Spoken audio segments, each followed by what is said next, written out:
Gracias. Ustedes Bueno, me dicen.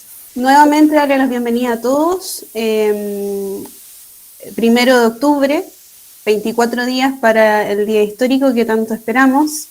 Es hora de cambiar la historia, tomar la acción más allá de la queja, y la mejor forma de materializarlo es ir a votar el 25.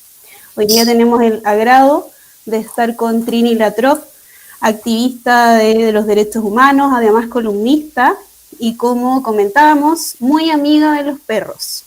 Hoy vamos a hablar de un tema más que relevante como sociedad y como país, que son los derechos humanos históricamente pasados a llevar. Y para eso tenemos hoy día a Trini, para hablar sobre la relación de una nueva constitución y del proceso constituyente con los derechos humanos. Les recuerdo, por favor, silenciar los micrófonos y ir avisando a través del chat de Meet si quieren hacer alguna pregunta. Recuerden que estamos a través de plataformas Instagram, Facebook, Twitter, por lo tanto las preguntas se van a ir alternando, Meet más las otras plataformas. Y lo otro, muy importante, por favor, acotar las preguntas para que todos alcancemos a aclarar las dudas con Trini. Y eso, disfrutemos y hagamos de que los minutos con Trini sean lo más provechosos posible. Adelante, Trini, te dejo toda la atención a ti. Bueno, es un tema complejo el tema de los derechos humanos porque habitualmente se habla mucho o de la academia o de la guatita, pero falta un poco la visión social de lo que son los derechos humanos en realidad. Ayer me tocó por casualidad entrar a una presentación de un libro y Cecilia Medina decía, hay que tener en cuenta una cosa, en todos los países del mundo se violan los derechos humanos. Y todos los derechos humanos están siendo violados en uno o más países del mundo. Y eso es una realidad que es innegable y que sabemos que tenemos que enfrentar.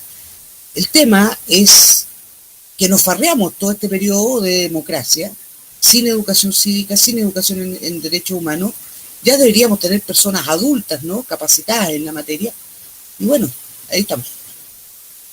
Los derechos humanos se dividen de varias formas, pero los derechos humanos que conocemos principalmente y que son más bien una cosa como instintiva, todos saben cuáles son los derechos humanos de primera generación, los que salen en la Declaración Universal, ¿no? Uno sabe que si un agente del Estado te pega un balazo en la calle, bueno, violó tus derechos humanos. Sabes que el alcalde no puede quedarse con tu casa porque tu casa es tuya y bueno, no puede, ¿no? Entonces hay una conciencia y hay una cosa un poco como digamos, instintiva para reconocer esos derechos humanos.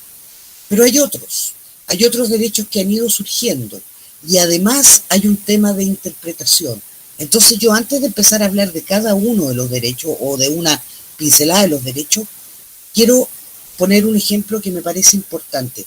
La Convención de Derechos para Niñas, Niños y Adolescentes dice en alguna parte que la identidad de género la identidad es un derecho de los niños, niñas y adolescentes. Y esto se dirige fundamentalmente al tema de tener un nombre, de tener una nacionalidad, de tener un apellido, de estar inscrito, etc. No dice identidad de género, por ejemplo. Entonces mucha gente dice, no está el derecho a la identidad de género consagrado en ninguna parte. Pero está.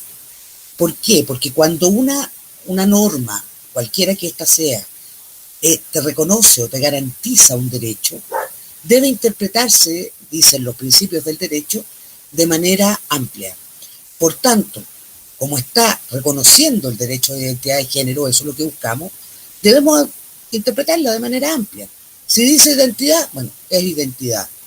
Puede ser identidad religiosa, puede ser identidad, pero están todas reconocidas, aunque la declaración mencione 2 o 3. Entonces, el tema de los derechos humanos es un tema bastante más amplio que las normas que son positivas, que están escritas en tratados o qué sé yo, que de todas maneras son más chicas que los derechos que realmente tenemos. Los derechos de primera generación, que le llaman, es la Carta Universal de Derechos Humanos. Y esto parte mucho tiempo atrás, antes de la Segunda Guerra Mundial, ¿no? Ya en 1200 se juntaron los nobles en Inglaterra y dijeron, ¿saben qué? Con respeto, eso sí, porque en esa época todavía no le cortaban la cabeza a los reyes, con mucho respeto, le dijeron, Su Majestad, ¿sabe que usted no nos puede venir a agarrar, meternos a una torre para el resto de nuestra vida acusándonos de tratar de matarlo, quitarme mi castillo y dejarme ahí preso para el resto de mi vida sin un juicio? Y aparece ahí la idea del juicio justo, del debido proceso. Y tal vez como lo primero que podemos identificar como un derecho humano que se está defendiendo. Y curiosamente, el debido proceso nace no solo para defender la libertad como ahora lo entendemos, sino que también para defender la propiedad. Porque el rey no metía preso al noble porque le cayera mal, normalmente era por quedarse con el castillo y ojalá la señora también. Entonces había un tema de propiedad, mujer éramos propiedad. Y ahí empiezan a darse un montón de cartas. Los ingleses fueron muy buenos para escribirle cartas al rey. No los pescaban mucho, la verdad, pero iban generando cambios de a poco, de a poco. Y bueno, llegamos a las revoluciones, la Revolución Francesa, los derechos del hombre, del ciudadano, que reconocen fundamentalmente derechos políticos. El derecho a la igualdad, el derecho al voto, el derecho a que te traten legalmente como persona, con derecho, porque había gente que en ese entonces no tenía ningún derecho. Los siervos, qué sé yo, no eran personas. Y surge también en Estados Unidos la Declaración de Independencia, incorpora derecho, el derecho a la vida, el derecho a buscar la felicidad.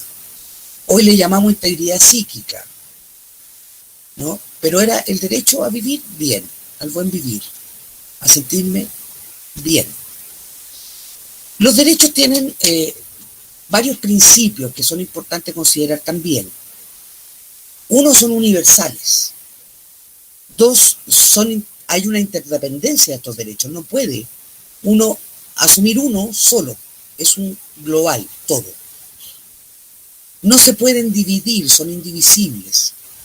Y son progresivos. Y aquí voy a parar. Porque lo otro es como medio obvio. ¿Qué significa progresivo? Que una vez que el Estado reconoce derechos, no puede echarse atrás. Y es tal vez este principio el que se violenta más, ¿no? Vemos a cada rato normas que van quitando, restringiendo derechos que ya estaban reconocidos por el Estado.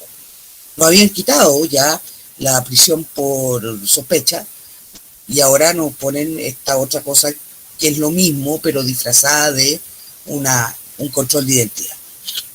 No se puede regresar, por eso no se puede imponer la pena de muerte, por ejemplo, no. Además que hay una norma expresa, pero aunque no lo hubiera, no se puede.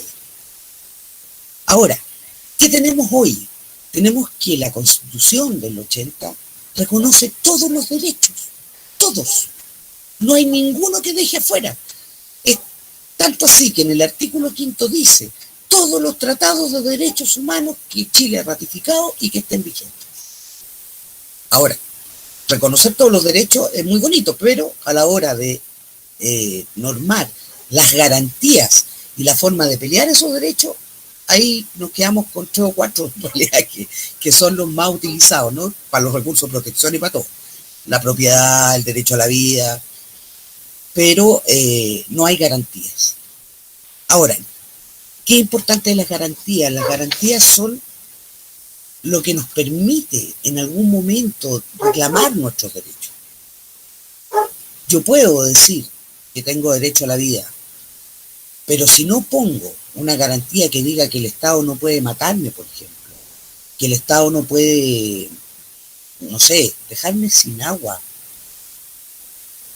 no puedo pelear mi derecho a la vida en toda su magnitud.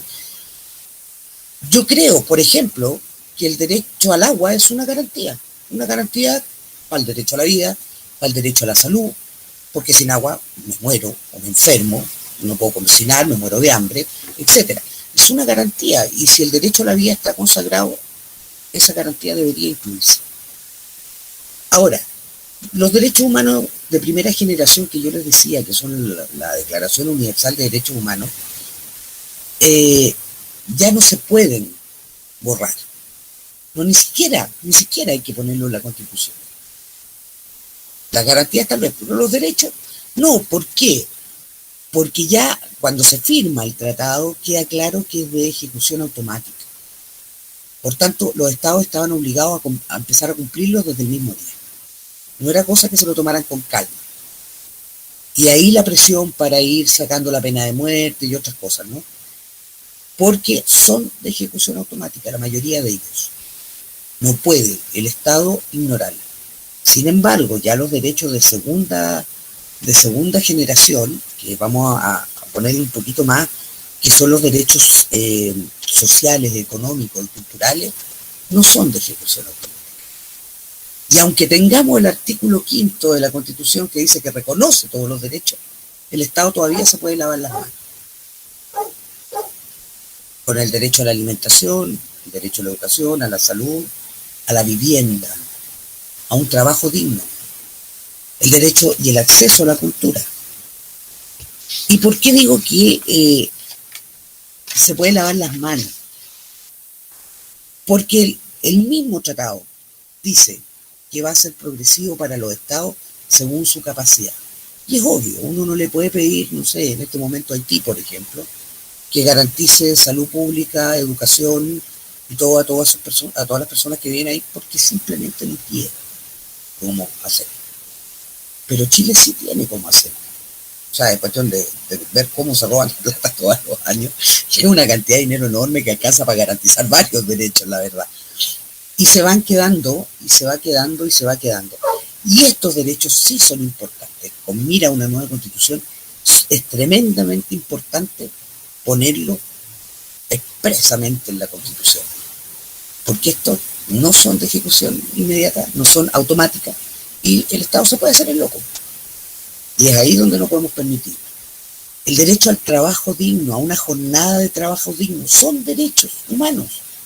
El derecho a migrar es un derecho humano, es cierto, no dice que tiene el derecho a migrar, pero dice que tiene el derecho a buscar la felicidad, que tiene el derecho a buscar el bienestar económico para su familia. Por tanto, si no lo encuentra en su país, tiene que tener el derecho a migrar. Migrar es un derecho humano, porque se entiende en forma amplia la norma. Y la garantía, tiene que estar la garantía, de todas maneras. Poner que todos tenemos derecho a la educación, no basta si no pongo que tiene que ser de calidad, que tiene que ser gratuita, que si no puedo pagar me lo va a pagar el Estado, que no van a dejarme sin rendir exámenes porque no puedo pagar el último mes de la carrera, porque resulta que se va haciendo un amasijo de letra muerta que muchas constituciones tienen. Uno ve varias constituciones que son un listado de derechos impresionantes, pero no se respetan porque no hay garantías. La garantía siempre tiende a confundirse. Cuando yo hablo de igualdad ante la ley, hablo de un derecho. Cuando yo digo que debe haber un debido proceso, es una garantía del derecho de igualdad ante la ley. Cuando digo que el juez debe estar constituido, el tribunal constituido antes de la comisión del delito, es una garantía. Que el delito tiene que estar tipificado, escrito en el Código Penal, es una garantía. Entonces, las garantías son las que hacen que efectivamente el derecho se pueda exigir. Y la gente lo puede entender además, ¿no? Porque muchas veces, claro, si yo digo derecho a la educación, si uno pregunta, yo creo, en la calle, muchos van a decir, bueno, sí, claro, que haya colegios, que me paguen la carrera, que sí. Pero la educación no es solo eso. Hay que buscar qué es lo que dicen los órganos que van legislando sobre derechos humanos, sobre la educación, para poder decir, mira, sí, estamos garantizando el derecho de la manera adecuada. Los derechos humanos no podemos, lo tiene que resguardar el Estado. ¿Cuál es la garante o el garante en el Estado? Es la Corte Suprema. Pero a veces nosotros vemos que la Corte Suprema se le olvida. Entonces, cuando se le olvida a la Corte Suprema, necesitamos un órgano contralor. Ese órgano contralor son los tribunales de derechos humanos, para Chile la Corte Interamericana de Derechos Humanos, todas las resoluciones de Naciones Unidas, todas las resoluciones todas las declaraciones que saca, por ejemplo, la Alta Comisionada para Derechos Humanos en la prensa. Es un derecho, es una declaración Y eso debe incorporarse a la legislación de derechos humanos. Por eso es tan amplia y es tan grande, y quedarse con el derecho a la vida, por ejemplo, o con el derecho a que no me peguen los pacos, es simplificarlo mucho. Es muy amplio, muy amplio. Y es indispensable que se entienda la amplitud de esto y que se deje la posibilidad de que la Constitución no solamente respete estos derechos que vamos a poner con sus respectivas garantías, sino que además entienda la amplitud de los derechos, el cambio, y se vayan incorporando a medida que van llegando derechos nuevos a estos tratados, se van firmando tratados, se van sacando resoluciones, declaraciones o simplemente sentencias. La Corte, los tratados de derechos humanos son sin duda alguna lo más importante. Ahí está contenido la mayor parte de las normas. Pero hay que interpretarlo. Y para interpretarlo lo hacen los jueces, lo hace la Corte Interamericana y lo hace Naciones Unidas con todas sus oficinas, el Consejo de Defensa, el Consejo de Derechos Humanos, el Alta Comisionada, las relatorías especiales para la libertad de expresión, para la libertad de prensa, etcétera. Los derechos sociales, económicos y políticos abarcan, también son un poco intuitivos ya a esta altura, ¿no? Gracias al movimiento estudiantil, creo yo, porque ahí empezó el pataleo por estos derechos. El derecho a la educación, que ya es exigencia en la mayoría de los países, que hasta el cuarto medio, digamos, la secundaria sea obligatoria y sea gratuita. Pero tenemos que al año ya son millones de niños que no tienen acceso a la educación en otros países del mundo. Chile está en condiciones de ofrecer eso. Sabemos que se puede, al menos un arancel diferenciado, y en esas situaciones debería estar como un derecho consagrado en la Constitución. El derecho a la salud, ni hablar, no. Vemos recién el caso de un chico que se estaba muriendo porque simplemente el remedio vale millones y nadie, ni el rico más rico, puede pagar esos millones de un día para otro. El derecho a la vivienda. Y el derecho a la vivienda no solo a las casas Copeva o no solo a estos guetos verticales, no. El derecho a la vivienda en términos, lo vi hace poco, una chica que estaba, no me acuerdo cómo se llama, que estaba trabajando el tema, y ella decía, claro, viven, tienen techo, tienen cama, pero lo único que ven es el cemento del departamento que está al otro lado, no hay parques, no hay calles, no hay nada.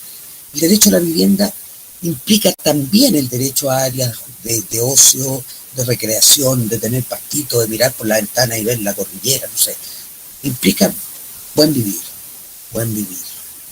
No son un catálogo de buenas intenciones, no es cosa de que mira, vamos a hacerlo algún día, no. Chile está en condiciones y Chile debe hacer que se respeten estos derechos. El derecho a la cultura, a la ciencia, a la tecnología, el acceso a la tecnología.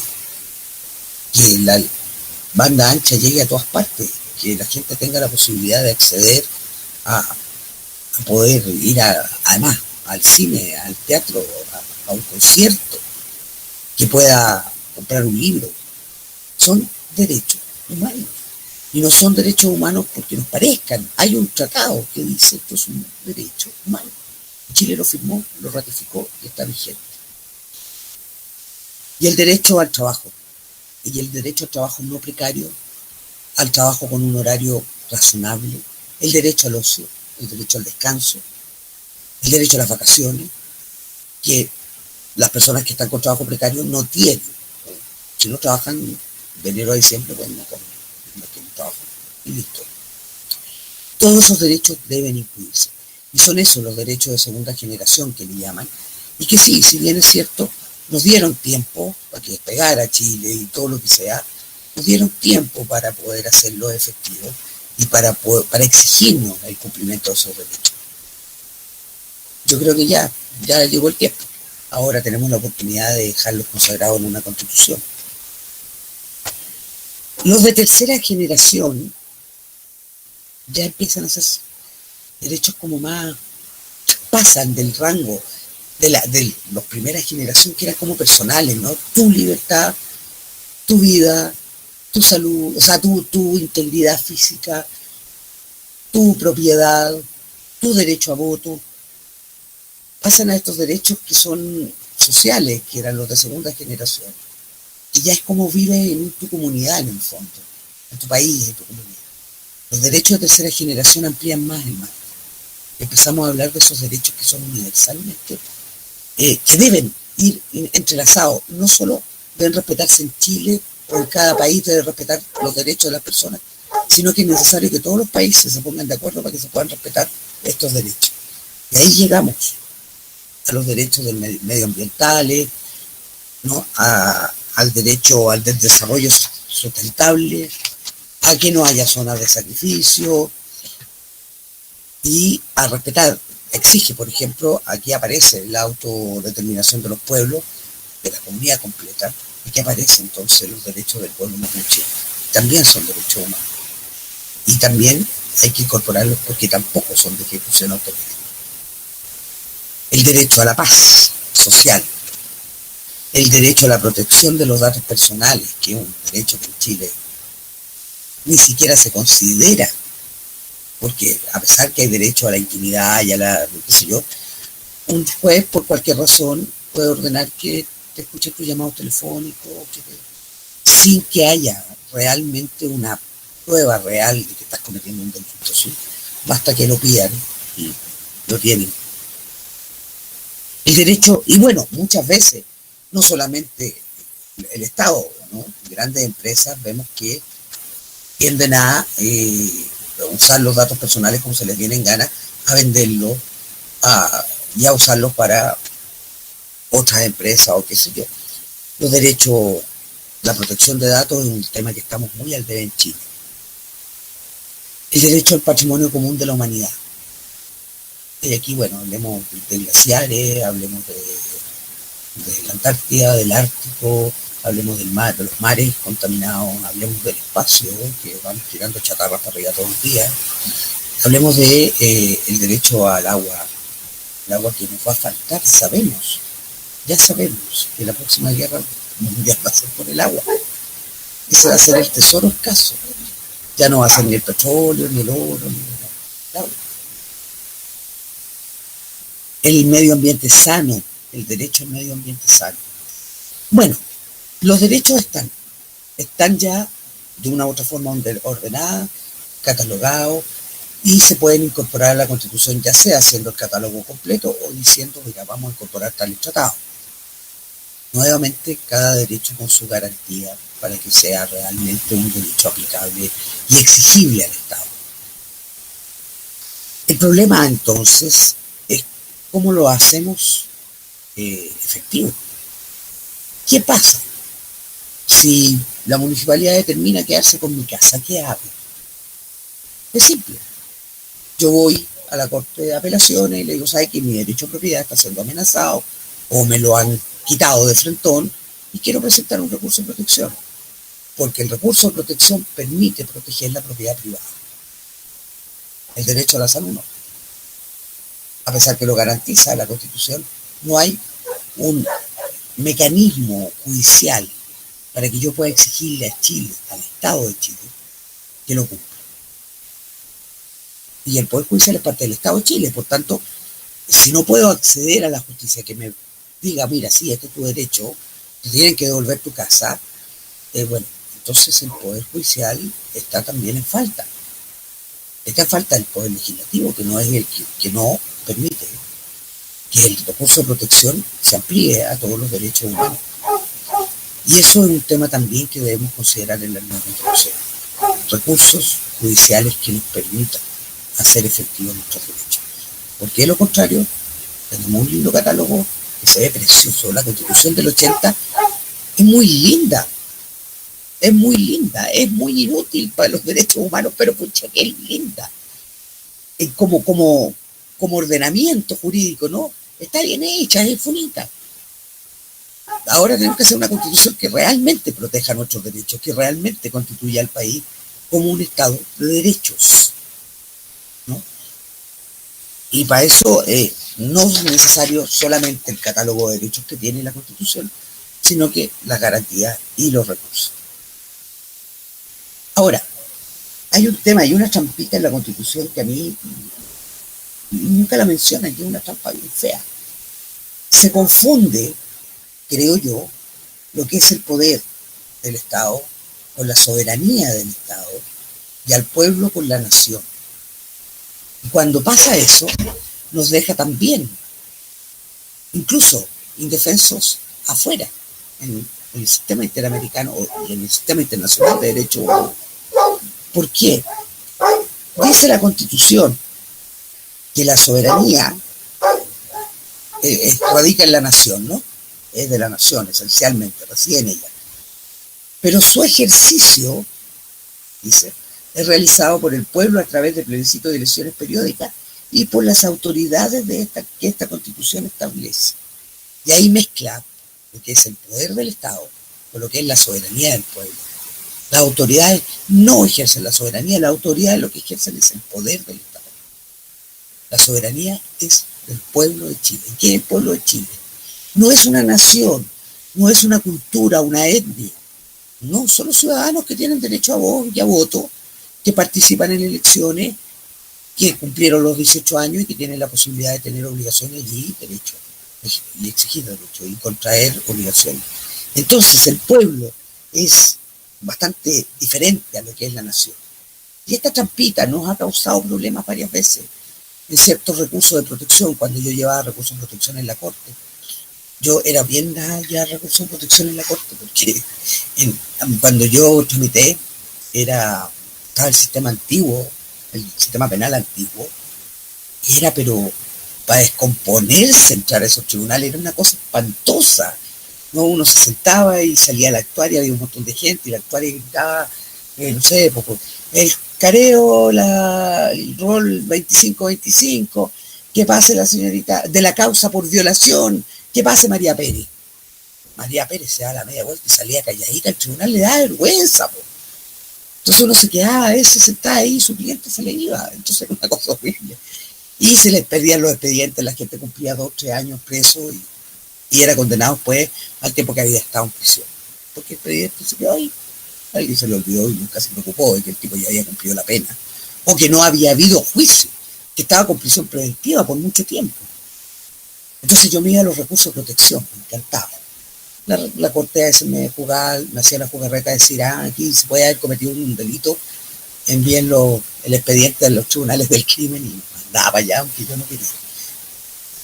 Pero nos topábamos con esto, ¿no? Que en esa época la Corte de Apelaciones decía, bueno, sí, pero es que el Estado está ejerciendo la soberanía, la autoridad, y bueno, la soberanía, le dimos el poder a ellos y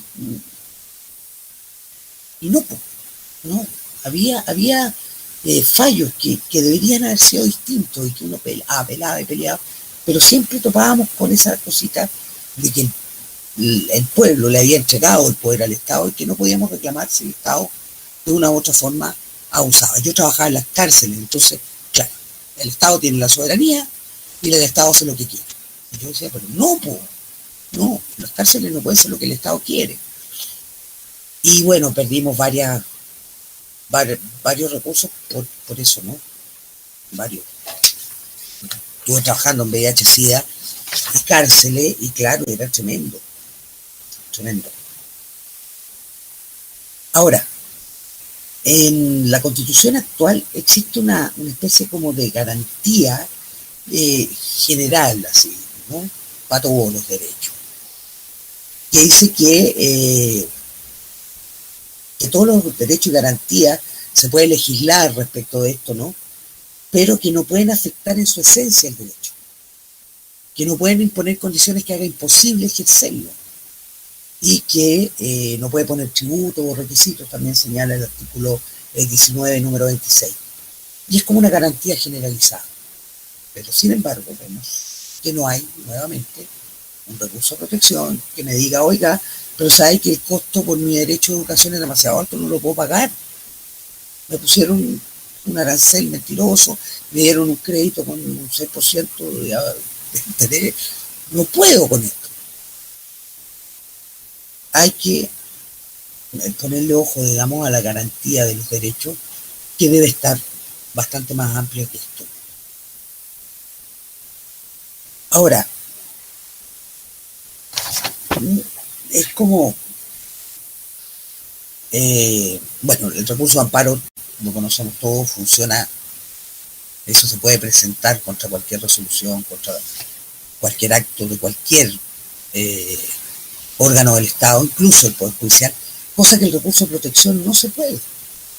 O sea, si el Poder Judicial en una resolución viola mis derechos humanos, yo no puedo reclamar contra el Poder Judicial. Nunca los recursos de protección pueden prosperar contra una resolución judicial, como si el Poder Judicial no fuera el Estado. Si el Poder Judicial viola derechos humanos, pues es el Estado de Chile que está violando derechos humanos.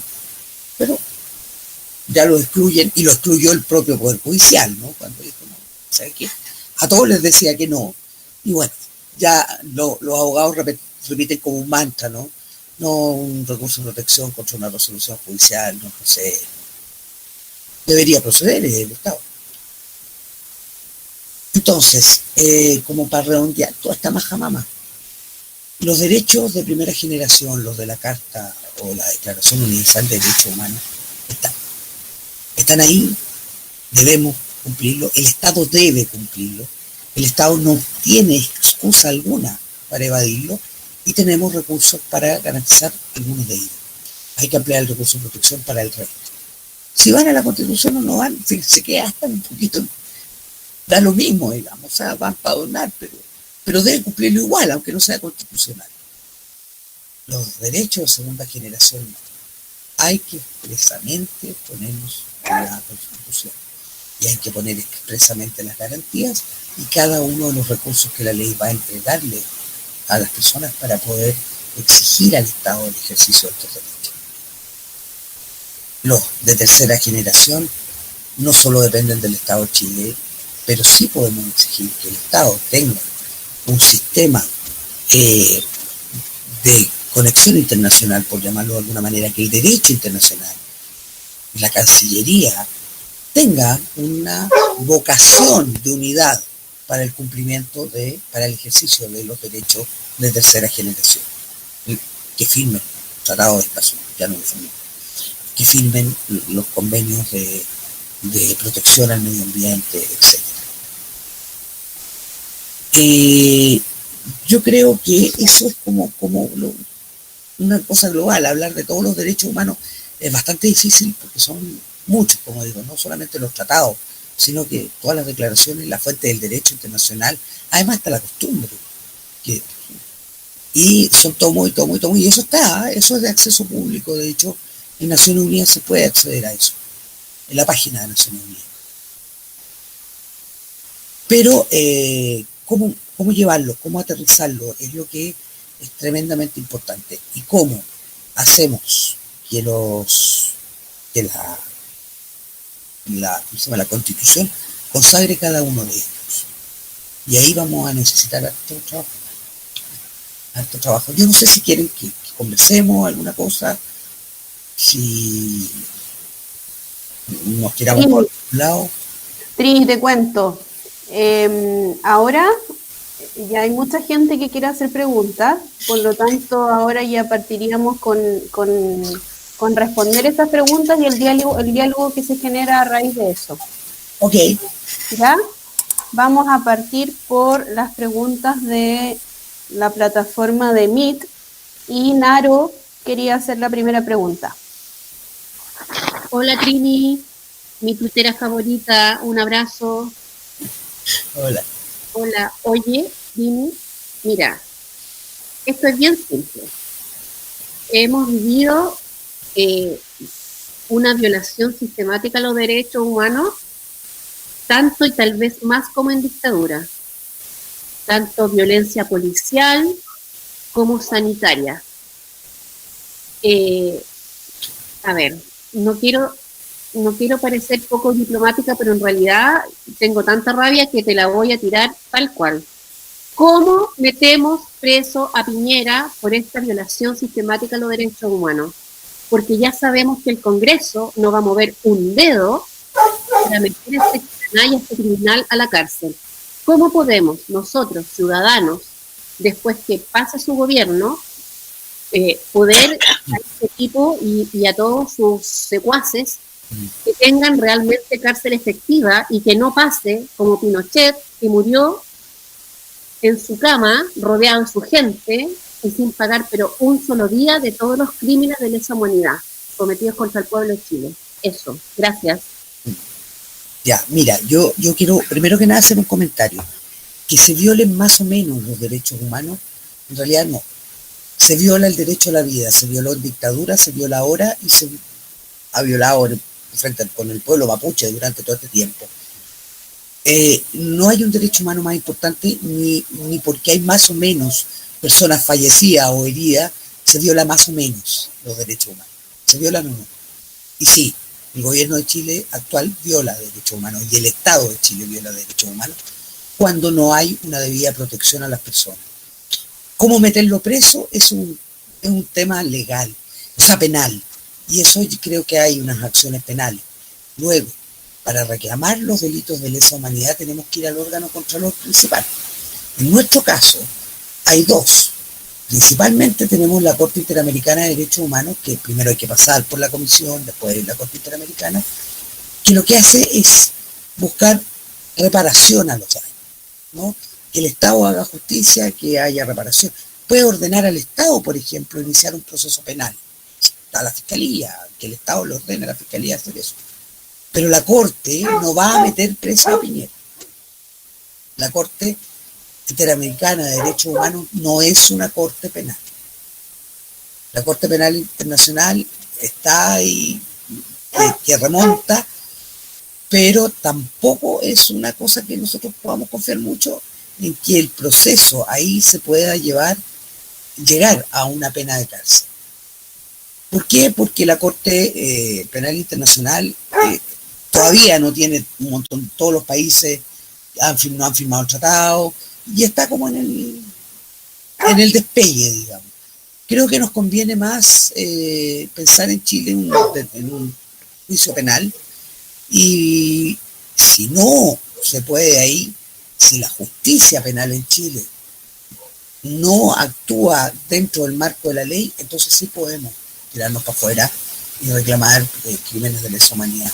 Yo siento que la Contraloría de los derechos humanos, quien protege, quien controla todo este mecanismo y quien vigila que se cumpla, son las organizaciones internacionales. En Chile el Estado es el que viola los derechos humanos y ya no tenemos a nadie más.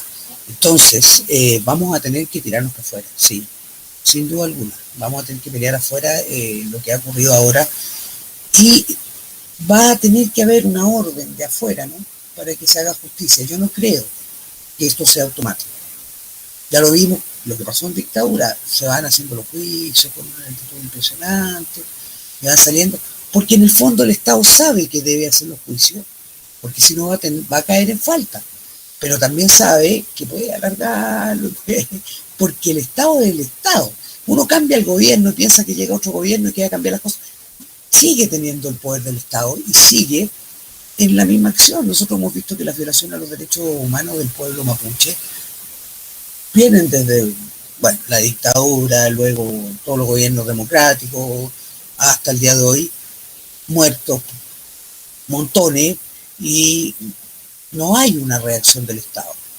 ¿Y qué hace el pueblo mapuche? Tiene que ir causa por causa a la Comisión Interamericana, luego a la Corte y revisando. Recién hace poco la Corte Interamericana de Derechos Humanos le ordenó a la Corte Suprema cambiar un fallo. Le dijo su fallo violó derechos humanos y la Corte Suprema tuvo que echar para atrás y tuvo que ir a pedir perdón y tuvo que tratar el Estado debió pagar indemnizaciones, etcétera. O sea, las violaciones a los derechos humanos las comete el Estado y la Corte Suprema está incluida en el Estado. El Poder Judicial, cuando no hace cumplir la ley como corresponde, viola derechos humanos. Y ahí nos podemos tirar por fuera. Muchas gracias, Trini. Ahora te voy a leer una pregunta que viene desde YouTube de Racunat, que dice: una vez que los derechos queden establecidos en la nueva Constitución, ¿serán de ejecución automática? Los que son de ejecución automática, claro, sin garantías no, debe quedar la garantía. ¿Por qué? Porque, insisto, yo puedo poner que protejo el derecho a la educación, pero cuando yo vaya a recurrir a un juez para pedir que me protejan mi derecho a la educación, me lo reconozcan, me lo protejan, me permitan ejercerlo, tengo que dar razones, tengo que decir cómo me están violando mi derecho. Y si no tengo garantizada la educación de alguna forma, si no hay una garantía que diga, mira, no pueden echarla porque no paga, no pueden dejarla sin dar los exámenes, no pueden echarlo al colegio porque debe un mes, usted tiene un mecanismo de cobranza, pero tiene que seguir el niñito en el colegio. Si no están todas esas garantías, es muy difícil que sean de ejecución automática. Los derechos no son de ejecución automática porque el Estado se resiste. Si al final el costo es para el Estado, siempre. Entonces el Estado se resiste. Hay que ponerle un poquito más de cosas. Y esas son las garantías y los recursos. Muchas gracias. Paula Rivera, también de YouTube, pregunta: ¿se consideran dentro de los derechos humanos los derechos especiales de los pueblos indígenas en relación con el territorio, tierra, agua, administración de sus recursos naturales? ¿Cómo el convenio 169 de la OIT ya firmado? ¿Perdón? Si el convenio Sí. lo considera. Sí, y también lo consideran los derechos humanos de tercera generación, no. La autonomía de los pueblos y el derecho de cada pueblo a su cultura, también los de segunda generación. Perfecto. Pero, perdón, una pequeña cosita. Si bien es cierto, están los derechos, vuelvo a lo mismo, por favor. La garantía no está. Ok, volvemos a lo mismo entonces. Oscar Rojas, de YouTube, dice: en la franja del rechazo hablan, por ejemplo, de la posible pérdida del derecho a propiedad. ¿Qué opinas sobre esta afirmación? No, eso es absurdo, en realidad es una mentira el corte de una casa. No se puede. Por lo que yo les decía hace un rato, ¿no? Los derechos son progresivos. Ya el Estado de Chile reconoció el derecho de propiedad como un derecho humano. No puede echarse atrás. Es tan difícil, es imposible sacar la propiedad, como es imposible instalar la pena de muerte sin que quedemos muy mal con la comunidad internacional. Y se puede recurrir, por supuesto, con eso al Tribunal Internacional. No se puede. Súper. Y yo tengo una pregunta en cuanto a dos temas que son súper controversiales. ¿Cómo podemos avanzar constitucionalmente hablando en cuanto al aborto libre, legal y gratuito para todas las mujeres como derecho? Y además, pensando en el buen morir, pensar en una ley de eutanasia. Mira, yo creo que las dos cosas las podemos hacer por lo que hay en derechos humanos. ¿Por qué? Porque, si bien es cierto, los derechos humanos sexuales y reproductivos son derechos humanos que ya están reconocidos, también la igualdad ante la ley, etcétera. Por tanto, la mujer sí tiene derecho a aborto, creo yo, dentro de la legislación internacional de derechos humanos. Ya está reconocido por la legislación internacional de derechos humanos. Así que, pero, sí, claro, tampoco ejecución automática, porque así como se espera que el Estado junte la platita para poder garantizar la salud y la educación, se espera también que el Estado vaya avanzando para que no sea un conflicto, donde no desencadene una guerra civil la aplicación de un derecho, ¿no? Así que ahí hay harto trabajo que hacer. Yo creo que habría que entrar por la ley primero, pero sí debe decir en alguna parte que los derechos sexuales y reproductivos de la mujer son derechos humanos, que están consagrados y no hay discusión respecto de eso. El derecho al buen morir, yo también creo, el derecho a la integridad psíquica, el derecho a no sentir dolor, a tener una vida digna, también son derechos que están garantizados. Y cuando ya no podéis pararte, no podéis caminar, te duele todo, no podéis respirar y te vayas a morir igual, nadie puede obligarte a vivir así. Yo creo que sí, la libre determinación de las personas, ¿no? La intimidad, la honra, podéis meter un montón de derechos con los cuales puedes basarte para decir, mira, yo necesito tener esto. No sé si en la Constitución sí puede ir, pero por ley también se puede agregar, ¿no?, el derecho a la muerte digna. No violaría derechos humanos. Eso. Muchas gracias. Ahora, Gladys Álvarez también quería hacer una pregunta.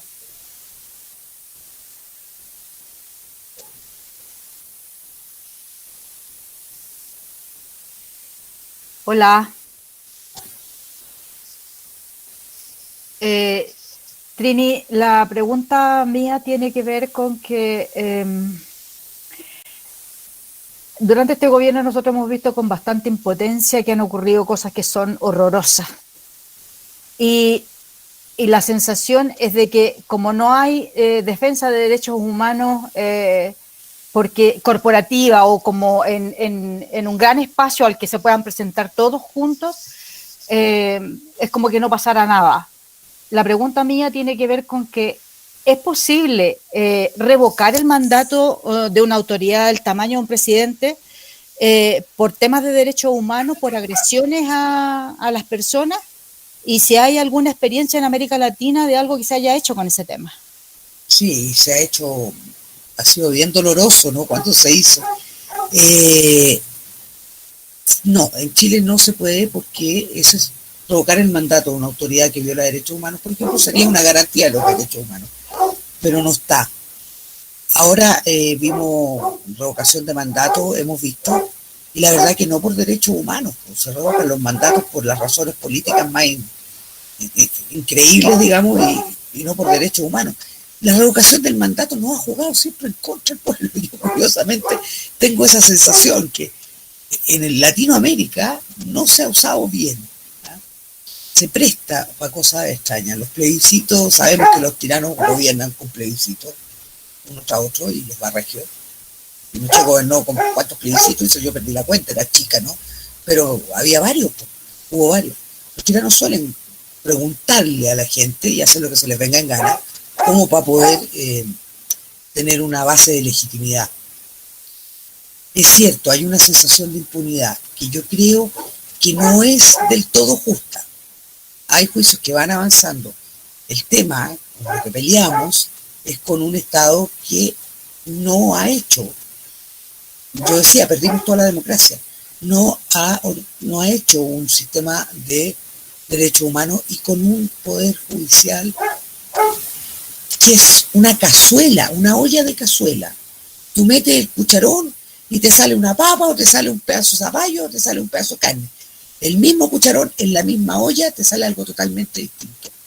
Te cambian la sala, te cambian un juez, te cambia todo. Entonces es la igualdad ante la ley, una cosa bastante en Chile, prácticamente casi letra muerta, lo hemos visto últimamente, ¿no? Sí, yo por eso hice la pregunta, porque siento que es letra muerta, y lo que tú acabas de decir en relación a las salas en los tribunales, el juez al que me van a asignar, son todas búsquedas truchas que finalmente hace que en muchos temas todas las cosas pasen de largo. Entonces la sensación de impunidad es muy grande y frustra mucho. También por lo mismo se llegan a reacciones como las que estamos viviendo. Sí, claro. Es decir, no quisimos más con el tema y así. Yo digo que, no sé, me gustaría que hubiera un mecanismo revocatorio de mandato, porque creo que hay situaciones que lo ameritan. Y lo que nosotros vivimos desde octubre a la fecha lo amerita. Sí, gracias, Trini. Eso hay que verlo en la Constitución, ¿no? Ahí serán los convencionales los que vean cómo podemos hacer eso. Ok. Gracias, Trini. Gracias. Ahora Juan Pedro Leighton pregunta, ¿cuáles son a su juicio los derechos humanos secundarios que deberían estar sí o sí en la nueva Constitución? Secundarios me imagino que serán los de segunda generación. Creo que fundamentalmente todos, absolutamente todos. ¿Ah? ¿Por qué? Porque esto mismo, que es indivisible. Entonces, ¿qué saco con decir, mira, vamos a poner un orden ya? Vamos a darle derecho a la educación y a la salud. Pero es que ¿cómo le doy derecho a la salud si el tipo está viviendo en una casa con 4 palos y sin techo y le da bronconeumonía todos los inviernos? Entonces necesito también el derecho a vivienda. ¿Y cómo le doy derecho a la salud si el tipo trabaja 24 horas al día y tiene vacaciones tarde, mal y nunca, y no tiene espacio de ocio? Bueno, la salud se va a deteriorar, el estrés va a ser brutal. Entonces, al final, deben ir todos los derechos de segunda generación, y yo creo que los de tercera también. Al menos el mandato, que el Estado tenga la voluntad de buscar acuerdo con otras naciones para generar que se respeten los derechos de tercera generación también.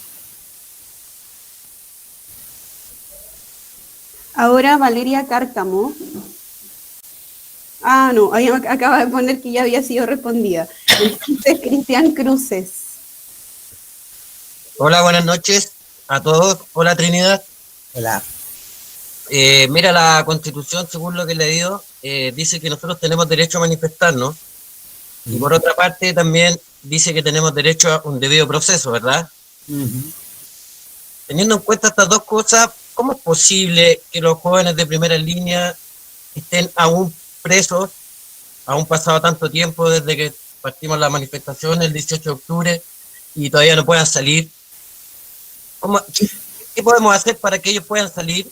Porque en realidad yo siento que están injustamente presos. Gracias. Exacto. Bueno, yo también pienso que están injustamente presos. De hecho, no hay juicio todavía, ¿no? Están todos en prisión preventiva.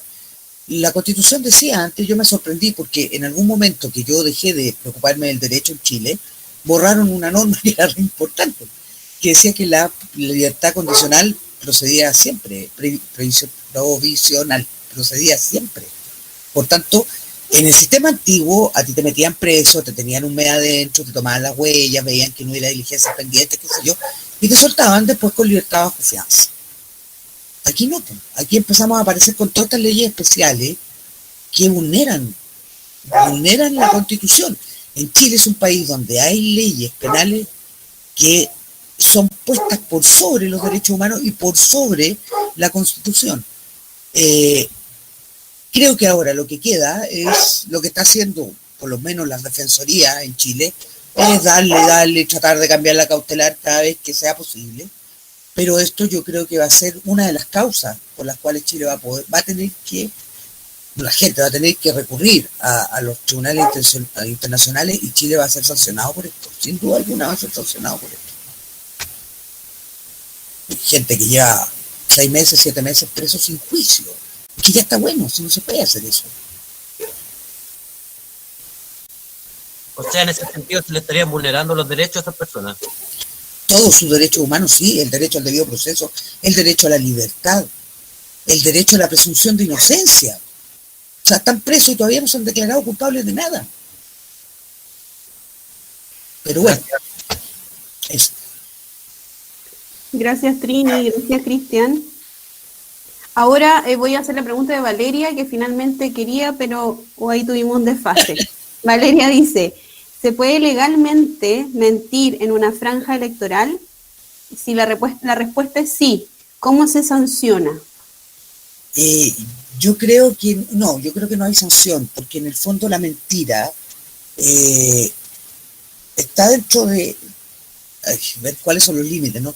Pero está dentro de la libertad de expresión. O sea, no puede la ley decir que yo puedo hablar o tener un espacio público siempre y cuando diga la verdad, porque hasta ahí nomás, ahí muere la libertad de expresión, ¿no? Porque el tirano dice cuál es la verdad y por supuesto el resto se calla. Eso lo vemos en Latinoamérica en todas partes, ¿no? Todos los días.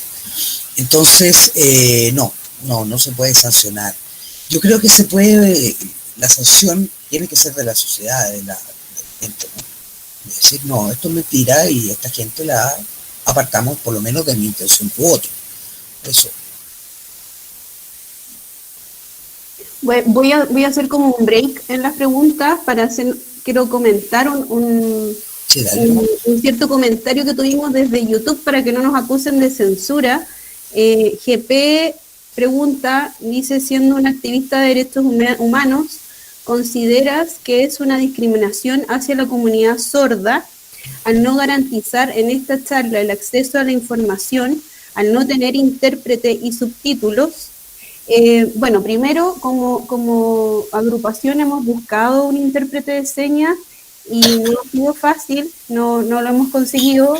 créannos que también es importante para nosotros abarcar la mayor cantidad de ciudadanos, y eso incluye a ciudadanos comunes y corrientes, ya sean sordos, ciegos, teniendo todas sus capacidades o no. Es una preocupación también. Ahora te doy la palabra a Trini para que le respondas. Bueno, sí, sería, no sé si censura, ¿no? Porque en el fondo no estamos impidiendo, o sea, no estamos impidiendo que alguien se manifieste. Pero sí, sí, claro que los temas el tema de la discapacidad en Chile es otro tema que hay que legislar en materia de derechos humanos, ¿no? No solamente el lenguaje de señas, o sea, yo vivía antes en Providencia y a media cuadra de mi casa estaba la subida de la silla para las sillas de ruedas y los andadores, y había un tremendo árbol al medio. Entonces, claro, es mucho lo que hay que cambiar. Y eso sí, es un derecho humano la vida digna. Por tanto, las personas tienen derecho a todo eso, a las personas que son sillas de ruedas, a tener cómo moverse, las personas que no tienen la capacidad auditiva, pues a poder ver eso. Incluso una vez me retaron en Twitter porque yo hacía copy-paste de ciertos, sacaba captura de ciertos diarios, y me decían, pucha, escríbelo, porque las personas que leen braille no pueden leer esa foto. Lamentablemente, los medios, la tecnología también se va quedando un poquito atrás, porque, claro, imagínense, escribir todo el diario ahí en Twitter, me pasaría un mes. Es un tema eso, sí. Un tema como muchos otros más que nos apremian y nos hacen a veces darnos vuelta en círculos. Pero también estamos tratando de verdad, esto es un paréntesis, pero a todas las personas que nos están viendo, yo creo que no imaginan todos los esfuerzos que hay depositados en esta transmisión.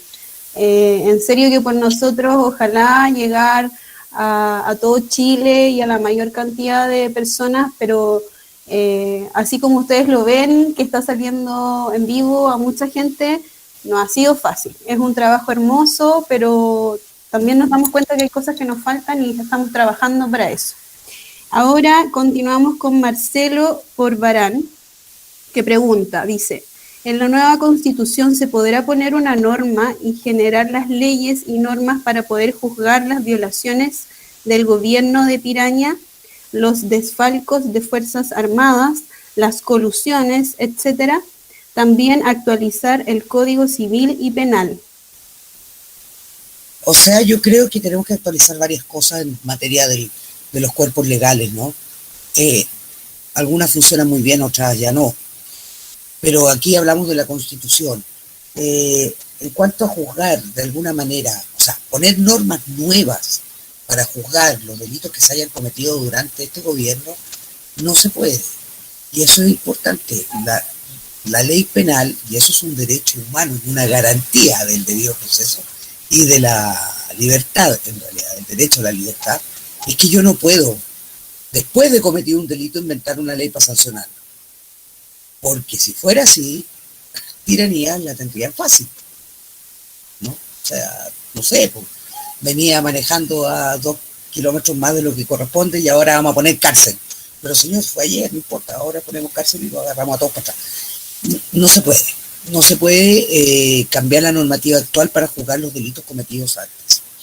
Ahora, creo que con la normativa actual, al menos internacional, sí podemos juzgar al Estado de Chile por lo que ha pasado. Porque ha habido omisiones grandes.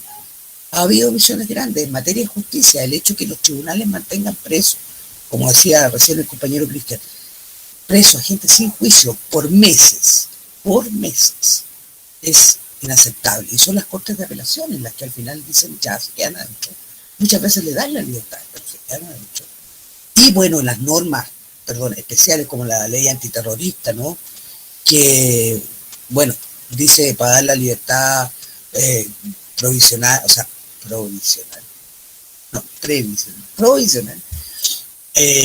se necesita que los tres ministros de la Corte de Apelaciones digan que estén a favor. O sea, basta un voto en contra, aunque gane en la Corte, igual se quedan presos. Lo vimos con los mapuches en el caso de Lucy Yamacay, ¿no? Se quedaron presos, a pesar que le daban la libertad a la corte, pero faltaba un voto. Entonces, aquí ha fallado el Estado completo, ¿no? No solo los pacos que le han pegado los balazos a la gente, sino que la Fiscalía, cuando no juzga con la misma, digamos, la misma premura, ¿no? A los que violan derechos humanos como a los que tiran las piedras. Y el Poder Judicial se ha quedado corto. Se ha quedado bien corto.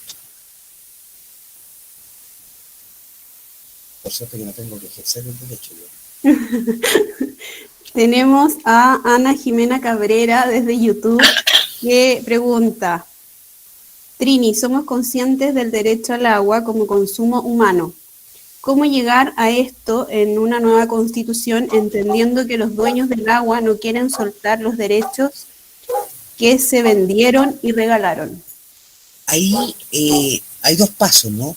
Uno, que hay que incorporarlo a la Constitución, el derecho al agua como un derecho humano o como una garantía al derecho a la vida. Podemos ponerlo por los dos lados. El derecho a la vida no lo pueden negar. O sea, yo creo que nadie puede negar el derecho a la vida en la Constitución. Creo que el derecho al agua puede entrar ahí. Ahora, la normativa que va a tener que hacerse después para expropiar los derechos de agua, y aquí quiero ser clara, aquí hay que expropiar muchos derechos de agua. Otra cosa es nacionalizar, pero hay gente que dice yo tengo la propiedad y bueno, va a haber que comprárselo, no va a quedar otro aunque se la hayan regalado. Yo creo que es la manera más ajustada a los derechos humanos, aunque sea una sinvergüenzura, ¿no? Porque ellos no lo pagaron, pero bueno, la Constitución les dio la propiedad por muchos años. Entonces ahí yo creo que vamos a tener que hablar de protección. No sé si por el lado de la nacionalización se pueda lograr que el consumo humano se garantice a todas las personas en Chile. Y nuestra última pregunta por Meet es de Roberto Rodríguez. Hola, Roberto. ¿Dónde te diste antes? Hola, Trini, ¿cómo estás? Sí. Oye, Trini, un poquito del texto legal. Bueno. Para hacerte una pregunta un poco más medioambiental con respecto al tema de los derechos humanos. Los que nos tocó vivir la dictadura de Pinochet, en esos tiempos fuimos capaces desde la civilidad, ¿no?, organizar y movilizar grandes movimientos a favor de los derechos humanos. Yo recuerdo del CODEPU, Sí. del movimiento contra la tortura de Sebastián Acevedo, la agrupación de familiares de detenidos desaparecidos, Sí. la agrupación de familiares de ejecutados políticos. Teníamos la Vicaría de la Solidaridad y también un rol bien activo que jugaba la Comisión Chilena de Derechos Humanos. ¿Qué está todavía? Sí, en primer lugar te quería preguntar un poco por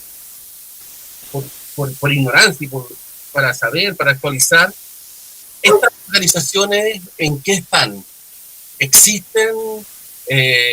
Algunas de ellas parece que sobreviven, como la Sí. agrupación de familiares detenidos desaparecidos y ejecutados políticos. Sí. Pero ¿en qué situación están? Y te lo pregunto porque de repente este gobierno, cuando reprime, se parece bastante a la dictadura de Pinochet. Y una pregunta un poquito como más política, en el sentido de, ¿tú crees que actualmente el movimiento social, esta civilidad, debiera recrear estos espacios de defensa de derechos humanos a través de organizaciones sociales, civiles, que jugaban este rol tan importante y salvaron tantas vidas, además? Así es. Y Yo sé que CODEPU está. Finalmente, para finalizarte la pregunta, quiero saber tu opinión del Instituto Nacional de Derechos Humanos, ¿qué rol ha jugado? Esa es mi pregunta, por eso te digo que un poquito lateral al texto mismo. Sí.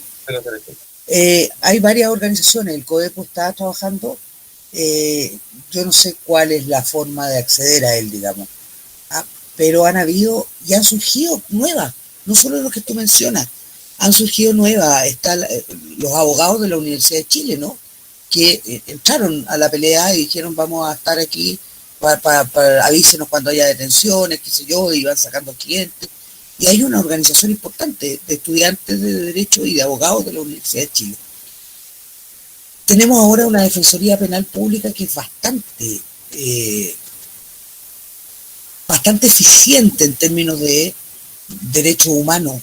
Sin embargo, como lo hacen todos los estados, porque esto no es nuevo, con pocos recursos.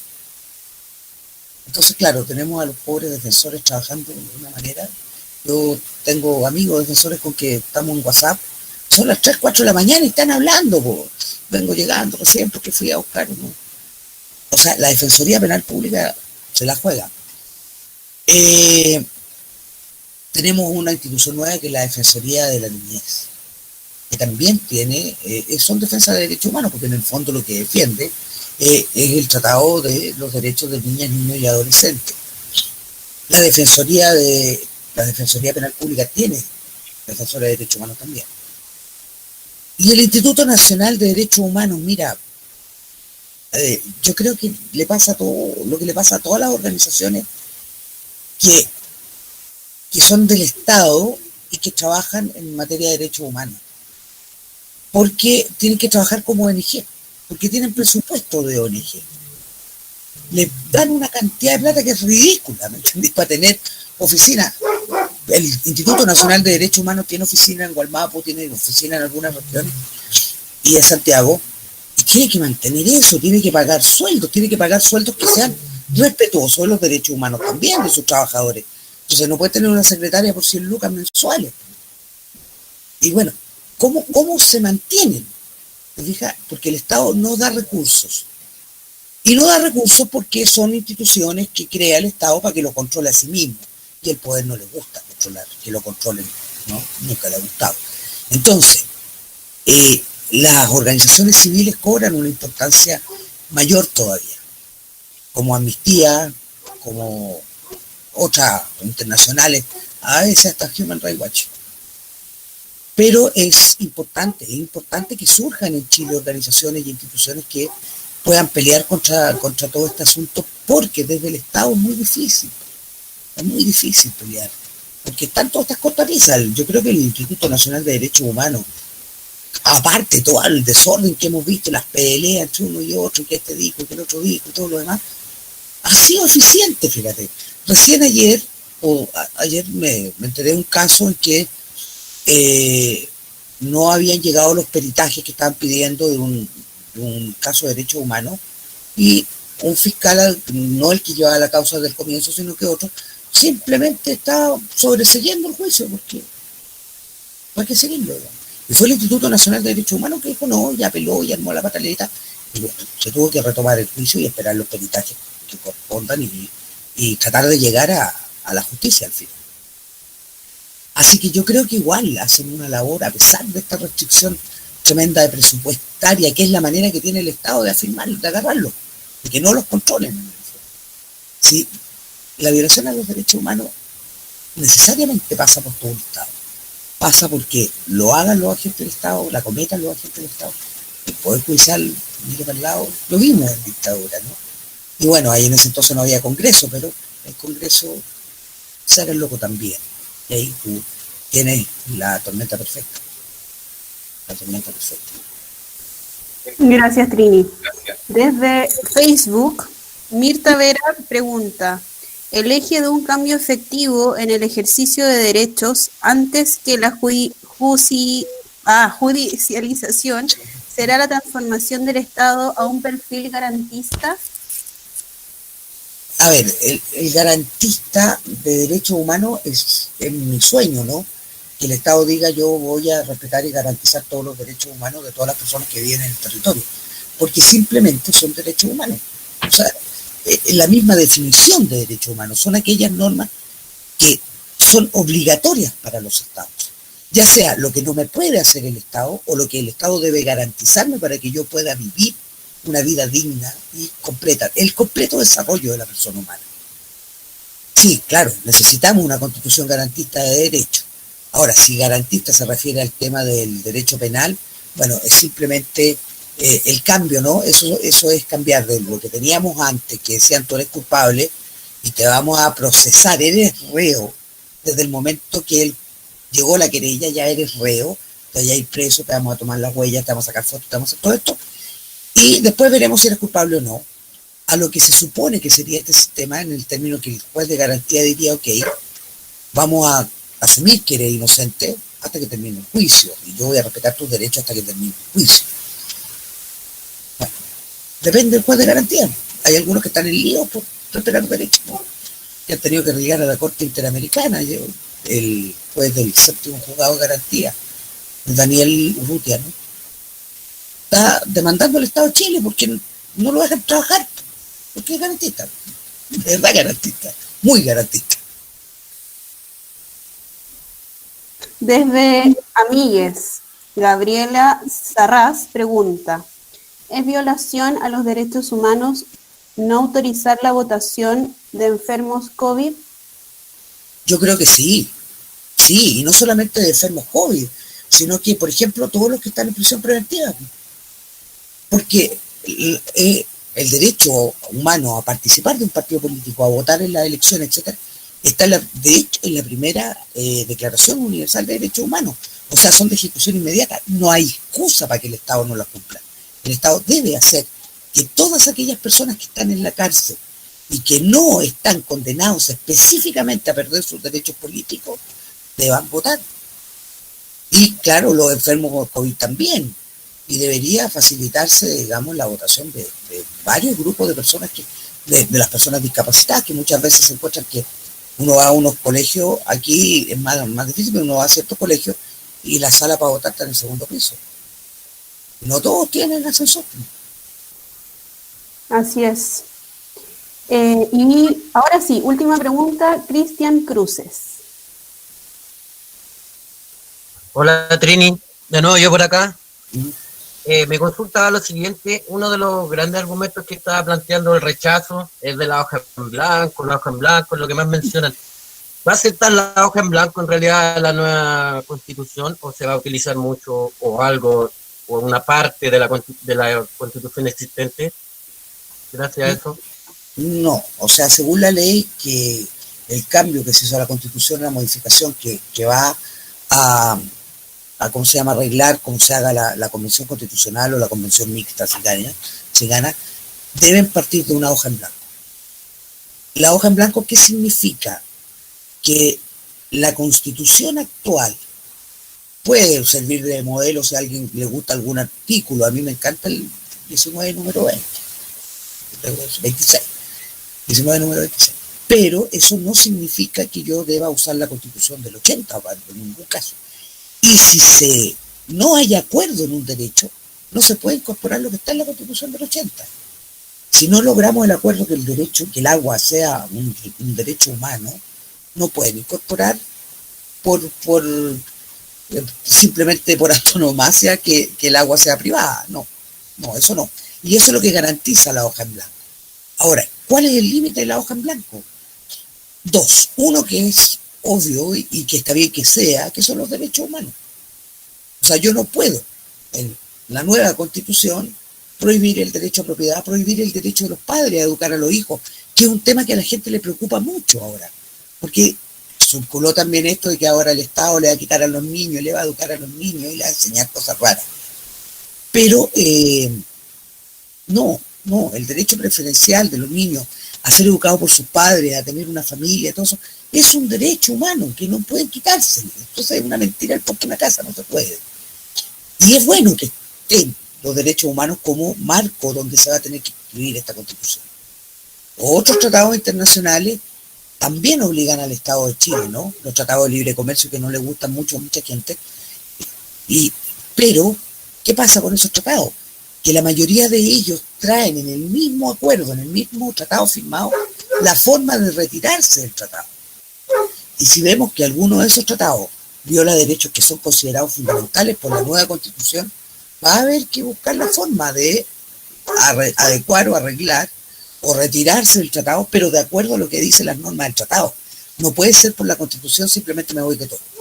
Eso no, ningún país que cambia Constitución abandona al resto de la comunidad internacional, ¿no? Gracias. Gracias, Trini. Esa ya era la última pregunta de nuestro ciclo.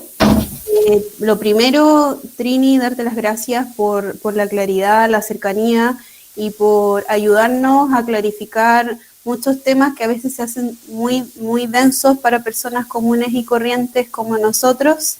Y el tener el conocimiento cerca es muy esencial, sobre todo en este momento. Terminamos nuestra charla número 24, que coincide con los 24 días que nos quedan para decir apruebo. Nos vemos mañana, los esperamos, y antes de eso los invito a abrir el micrófono para darle un gran aplauso a Trini. Gracias, Trini.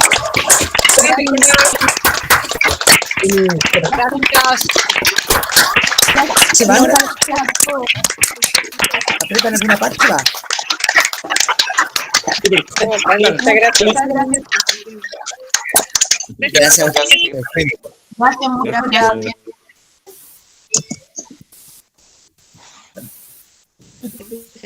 ¿Cómo salgo? Y gracias a todos. Mira, Trini, abajo hay como un teléfono rojo. Ya. Ahí cuelgas. Ya. Gracias, chicos, por invitarme. Un Chao, abrazo. gracias. Chao. Gracias a ti. Y gracias a todos por estar esta hora y media escuchándonos e interactuando con amigues. De verdad es súper lindo, como decía al principio, ver que ya estamos en una charla número 24, que son rostros cada vez más familiares, en que ya nos tratamos por nuestros nombres, y eso es lindo. Para los que pensamos esto por ahí por mayo, junio, como una idea, como un sueño, es muy lindo. O sea, de hecho en esta fecha ni siquiera sabíamos si íbamos a tener plebiscito en octubre. O sea, a ese nivel de no saber hacia dónde íbamos, estábamos soñando.